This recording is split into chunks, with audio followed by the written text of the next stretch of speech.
So we have to reiterate. Last year we talked about this NBA MVP debate with Jokic and Embiid. Talked about it this year too. I talked about it way too much. Now we're talking about it again. Last night, the Nuggets were in Philly taking on Embiid, Harden, Maxey, and the Sixers, and they won a very close one, 114-110. How about let's shine some light? We were just talking about the NFL. We were just saying about the NFL and all these signings. Jason Kelce. He said weeks ago he was going to come out and sing the national anthem, and he did a damn good job. No, The he city killed of that shit. Philadelphia absolutely loved How it. many times have you heard somebody get cheered for during the middle of the national anthem and then after? And then after. Goated. Right? Yeah. So it just shows. And I think it was perfect timing because he said he wasn't going anywhere. Right. He said he wasn't retiring. He said he was still going to play for the Philadelphia Eagles, and he loved to do so. There was a TikTok clip that the Eagles put up of Kelce filling a keg of beer, chugging it, and saying he's staying. So he gets to sing, and the whole city of Philadelphia loves it. But let's get into the real nitty-gritty and your thoughts on this MVP debate. So, like, you know what I mean? This game wasn't what we all wanted. Clearly. Jokic still 22, 13, and 8. 50% shooting. Great game. Plus minus was -2, I think? Or minus, I forget exactly what it was. I think it was like a -2. Joel Embiid, 35. 8 rebounds. I think like 3 threes. Harden with 11 assists. Like it's nothing. Two blocks.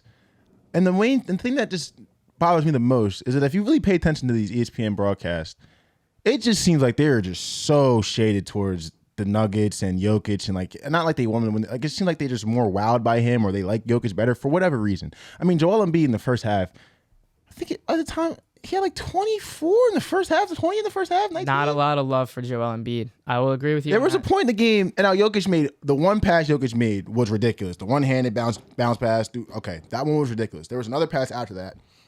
He made like a full court chest pass. This is a pass I've seen Kevin Love make a million times. And if you watch Kevin Love when he was with the Cavs, he made this a million more times. He still does it to this day.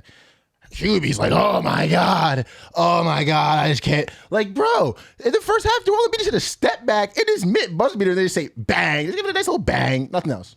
Yo, something is fishy to me. I don't know if y'all really be on Twitter either, but I've seen some shit. There was one thing they were talking about. Oh my God, it was like a picture. They were talking about a different player, or like no. They were talking about players that lead with points during clutch time. Nikola Jokic was not in the top 10 of that list. On God, if you click on the article, he wasn't in the top 10. He was the cover of the picture. What picture are we trying to paint here? What are we trying to do? They're on the ESPN show, and it's like I don't know if you, all of you, I know you guys all want to watch the pregame, be locked in, but I had to watch this one because they were arguing about Embiid Jokic.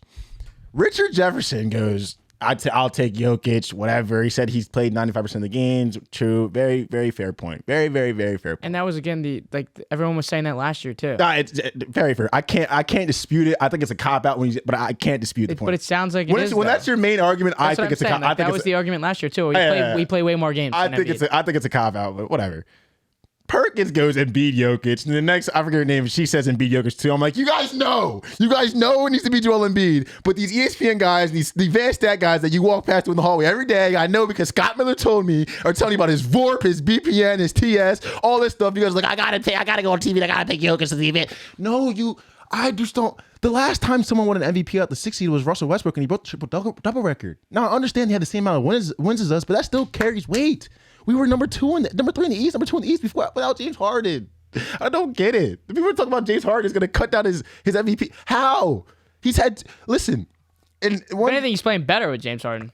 Come on. And one thing, too, I think Jokic's bad games get completely grazed over. Like, now, think about Jokic's bad games. Like, he'll have an 11-point triple-double or like an 18-point double-double with like 7 to 8 assists where it's like, all right, I can't really say he had a bad game, but this ain't MVP shit. Joel Embiid's dropping 42 and 15, and no one's talking about it. Nobody. And if all you motherfuckers hate me because I was posting all these Embiid stats, I need propaganda because we don't get any propaganda for Joel Embiid. We don't get anything for Joel Embiid. This is just ridiculous. Like, the media is completely.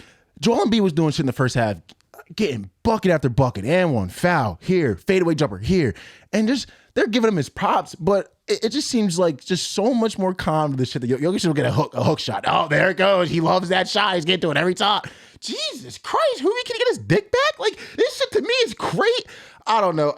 I want you guys to just listen to this part, call me crazy or not, but during the stretch of the year, just pay close attention to when these debates come up and just see if you think they're shade to one side or the other. When one guy is kind of averaging like 30 and 10 on like 30 on like 45, 35, 90, like it's kind of ridiculous for a center, guys. And then for a second seed in the East, and probably the best team in that motherfucker. So, I mean, I don't know. James, and in the past couple of games, James Harden hasn't been playing amazing. Joel Embiid's numbers ain't changed. Yeah, Maxey he was struggling a little bit last night. Joel Embiid's numbers ain't changed. So I don't know. Joel Embiid had 2 games, in my opinion, when he was with Harden that was like, all right, that was kind of shit. And it was like a 22-point game, and one was like 27 inefficiently. Even the Orlando game, we talk about he had an inefficient game. Sure. The dude's getting to the line 18 times, but he's getting like, so to get to the line, if you have 18 foul shots, right? You got fouled 9 times. Watch a game where Joel Embiid gets fouled less, and then tell me if he's ever got fouled less than 15 times. There's a lot of no calls for Joel Embiid. He's too big, too strong, too fast. It's kind of like the LeBron argument back in the day when LeBron wasn't getting foul calls that people thought. Same reason why Joel Embiid gets a lot of whistles. I'm not going to say he doesn't get a lot of whistles, but those whistles are very deserved. And that's just because he's able to attack the rim like that. Like, we don't see Jokic really having that fire of, I'm driving right down the lane. Exactly. And I'm taking my contact, and I'm knowing that I'm going to go to the line. Exactly. This is like when everybody had that James Harden debate where I was like, oh, like when they brought when they took the foul away, where everyone was just flopping to get a call, and he was just driving to get a foul. It's not like Embiid's driving to get a foul though. Right. He's still going heavy at the rim, but he's just getting fouled because he's so damn big. Yep. And one thing that's alarming about that game, and if you really, I didn't want to. That game didn't have what I needed to be like, this just proves that Joel Embiid's the MVP and Jokic isn't. It didn't really have that. But one thing that was alarming to me was Joel Embiid, we were up by 20 in that game. The game was lost. The game was far gone. Like, we were rolling. Joel Embiid gets in foul trouble.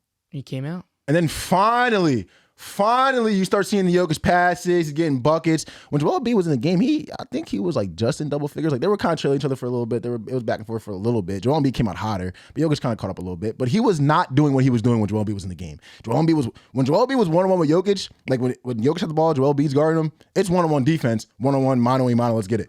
Every time Embiid got the ball in the post, Jokic is calling for double teams, Embiid still cooking, had like 13 in the first quarter. You guys tell me. I don't know. I think Bones Highland won that game for the Nuggets. I don't think it was Jokic. I think Jokic played a great game. 22, 13, and 8 on 50% shooting is a great game. Even blocked Embiid once. I saw it. Great game. Not MVP. Embiid had 35, 34 on a game where he was in foul trouble. Are you kidding me? This is bringing up the same debate as last year. We're going to have to go through like the same exact thing as last year, when it's probably going to be a little bit different in a way that I think it's going to be more targeted around Embiid this year, where last year we saw Jokic was more. It's crazy too, because like the first thing when Harden gets signed, they're already like, oh, yep, yeah, this is going to kill Joel Embiid's chance to win MVP. Oh, there's no chance. Like, yo, the guy feeding him the ball many more times. That's what I'm not going to understand that narrative. I will be in agreement on this one. I was in agreement on Embiid last year too. But obviously, you guys. Embiid, like, I think my argument for Embiid last year was way more homerish. Like, he did miss a shit ton of games. Like, he missed a lot of games, but he was snapping. But it was way more homerish, way more of me. I did still think he was MVP, but I was projecting a lot more this year. I've been told by plenty of people, group chats, my boys, like, yo, I think Jokic's gonna get it. Nope. There is no reason in my mind he should be MVP. There's no, like, if you end up in the 6th seed, possibly the 7th seed, and don't lose a couple more games, end up in a play-in. If your ass ends up in a play-in, and you get the MVP award. That is just crazy. I always thought that had some, like, in my future. I mean, my past with following the league, the MVPs were like 1, 2, 3 seeds at the worst. Right. Like, and from what I might be going crazy from what I recall. And Russell Westbrook won that motherfucker in the 6th seed. And everyone was like, oh my god, but he broke the triple double record. And people were still trying to give that MVP to Harden. If you don't remember, they were still trying to get that Harden. So I don't know. Writing's on the wall. I think if it is seriously writing's on the wall. Serious agenda pushing, serious propaganda. Like, oh man. I hope you guys see it. If you guys don't see it, call me crazy. Let's debate it. But I mean, I've just never seen the media just actually foolproof it hates Philadelphia. And I always was never trying to. I see people saying that when I was younger, like in high school, middle school, like hey, they just hate Philadelphia. And I'm like, oh, they don't hate us. We just do snowballs at stand there. They still talk. No. They actually hate Philadelphia, and I'm tired of that shit. It's gonna be a tough stretch down the rest of this season on how this debate's gonna go. That's just some segments for you guys. Imagine the Talked show. about a bunch. Imagine if Jokic wins MVP. Like, just imagine that next show. Now, imagine the next show. This is the same exact repetitive statement as last season. Just a bunch of segments for you guys. Where's Zach? We're fucking Nikolai. Yeah. He was telling me that Jokic is the MVP. Yeah, we're gonna have to pull that clip up again. But just a bunch of segments for you guys. Talked about a bunch of different things. We'll be doing this a lot more, just to feed out some more content for you guys, and especially for posting for us on all these different social media. So hope you guys liked getting back to more of these. We fumbled the bag. I need to be saying you guys need to like, comment, subscribe after every segment. Not that, because I'm thinking. Well, he can just toss that. Yeah. You know, he just toss a little thing in the middle. Think about that. Yeah, we didn't really think about it. It's been a little while since we've done more of like the sports generalized talks, just because we've had a huge guest kick. But a lot of the stuff that we wanna do is getting our sports talks out, because that's what helps us get our views, and Facts. we want to obviously talk about our opinions on these different things. I'm about to say, no bullshit. Like, I love the guests. I love sitting there and learning to people, like with people and shit, like doing like the We Bet streams, and like some of the times we have a chance where it's like we don't have a guest this week and it's our show, bro. I love those. Like, I have so much fun. And it also helps out like for what we're trying to do. Like, not many of you guys have really cared about the guests recently. Facts. So, which is mind-boggling to me, but you guys like when we bitch about our problems and our teams and the new headlines that we get to talk about. So whenever we do this again, bro, why do you guys prefer the idiots than the smart guys? How about that? How about that? I didn't understand it, but we will be doing this again. This is obviously something that we're going to try to continue to incorporate with our guests as they keep coming in. So just stay tuned with that and lock yourselves in. And there's no outro this week because this is just segments. So see you guys in a bit. Peace out, guys. Love you guys.